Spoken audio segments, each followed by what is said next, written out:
हिंदी में यूपीएससी की तैयारी से संबंधित प्रोग्राम्स को देखने के लिए सब्सक्राइब करें स्टडी IQ IAS हिंदी।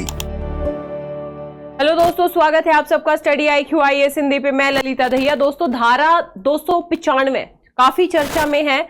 ये चर्चा में क्यों है इसका कारण समझेंगे और बेसिकली धारा 295A के बारे में हम पढ़ेंगे कि ये बेसिकली किस संदर्भ में प्रयोग की जाती है। ध्यान रखिएगा। तो यहाँ पे बेसिकली मुद्दा है सिद्धू मूसेवाला, एक काफी फेमस सिंगर रहे हैं जिनकी गोली मार के हत्या कर दी गई थी 2 साल पहले। तो इन सिंगर का एक गाना है, मतलब एक सॉन्ग है जिसका नाम है 295। ध्यान रखिएगा कि ये चर्चा में क्यों उठा।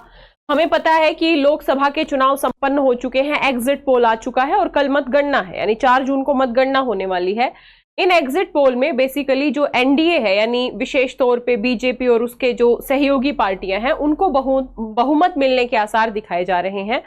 तो इसी के संदर्भ में जब विपक्षी नेता से पूछा गया कि एग्जिट पोल पे आपका क्या कहना है, तो उन्होंने एक टिप्पणी की जो पॉलिटिकल टिप्पणी है। एनीवे, इसी टिप्पणी के साथ साथ उन्होंने ये भी कहा कि सिद्धू मूसेवाला का जो गाना है 295 उसको सुना है, यानी जो इंडिया गठबंधन है वो 295 प्लस सीटें ला रहा है। ये एक छोटा सा मुद्दा था।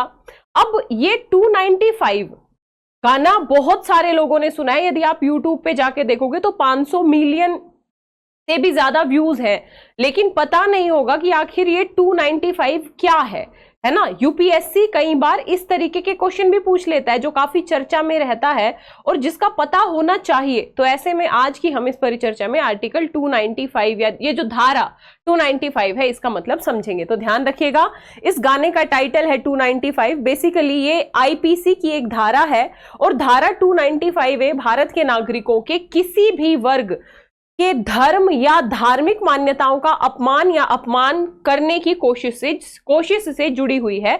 हम इस पूरे संदर्भ को डिटेल से समझेंगे। यहाँ पे मैं यदि डिटेल की बात करूं तो ध्यान रखिए, हम पॉलिटिकल मुद्दों पे नहीं जाएंगे, हम सीधा भारतीय दंड संहिता की धारा 295A पे आते हैं। और इस 295A में यह कहा गया है कि किसी भी भाषण, लेखन या संकेत को दंडित किया जाएगा, यानी यदि पूर्व नियोजित और दुर्भावनापूर्ण इरादे से नागरिकों के धर्म या धार्मिक विश्वास का अपमान किया जाए किसी भाषण या किसी भी कृत्य के द्वारा, किसी संकेत के द्वारा, किसी लेखन के द्वारा, यदि किसी दूसरे वर्ग या धर्म के लोगों की धार्मिक मान्यताओं का अपमान होता है तो यह एक दंडनीय अपराध माना जाएगा इस आईपीसी की धारा 295A के तहत।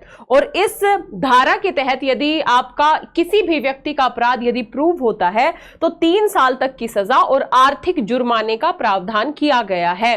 इस धारा 295A से रिलेटेड काफी सारे मामले आए हमारे देश में और इन मामलों में भी ये बात कही गई कि भाई यदि ये धारा कहीं ना कहीं वैध है और यदि किसी वर्ग या धर्म के लोगों के धर्म या धार्मिक मान्यताओं का अपमान है तो ये कहीं ना कहीं भाषण की अभिव्यक्ति का हिस्सा नहीं है। क्योंकि यदि हमारा संविधान हमें स्वतंत्रता का अधिकार देता है, आर्टिकल 19 की व्यवस्था है हमारे देश के संविधान में, तो उसके ऊपर युक्त प्रतिबंध भी हैं। हमें पता होना चाहिए कि हमारी स्वतंत्रता निर्बाध नहीं है।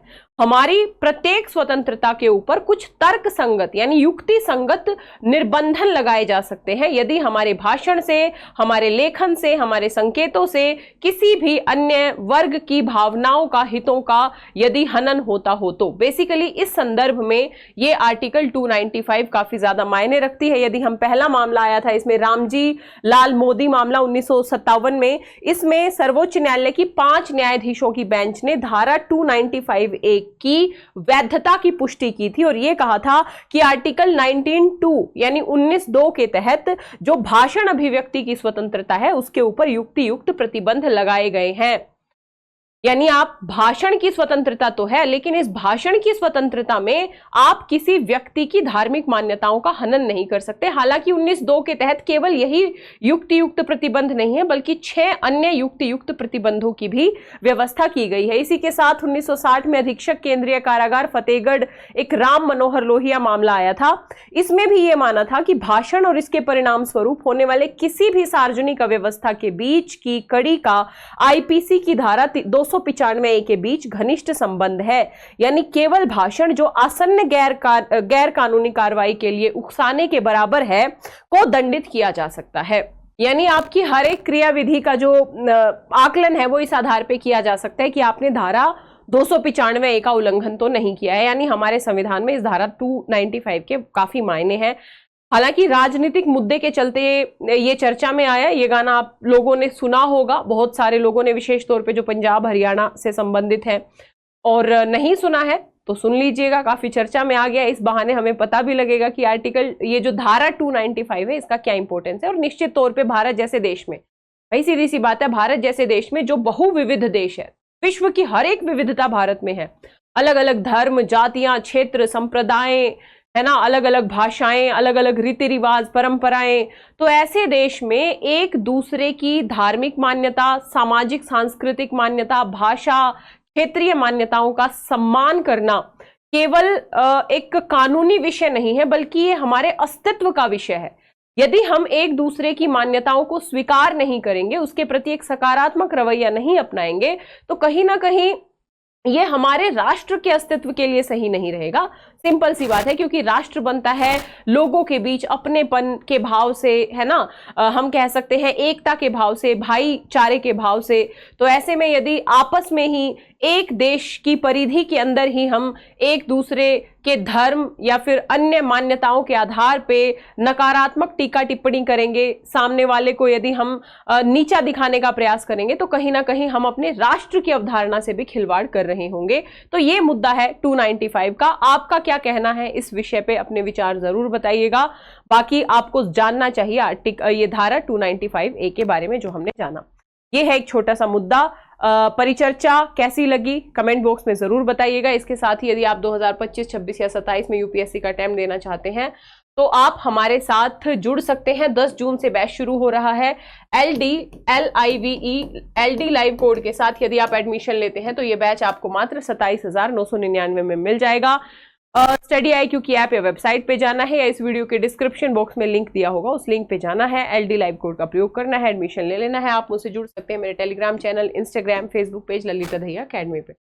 ये एक छोटी सी परिचर्चा थी, आपके क्या विचार हैं जरूर बताइएगा। हिंदी में यूपीएससी की तैयारी से संबंधित प्रोग्राम्स को देखने के लिए सब्सक्राइब करें स्टडी IQ IAS हिंदी।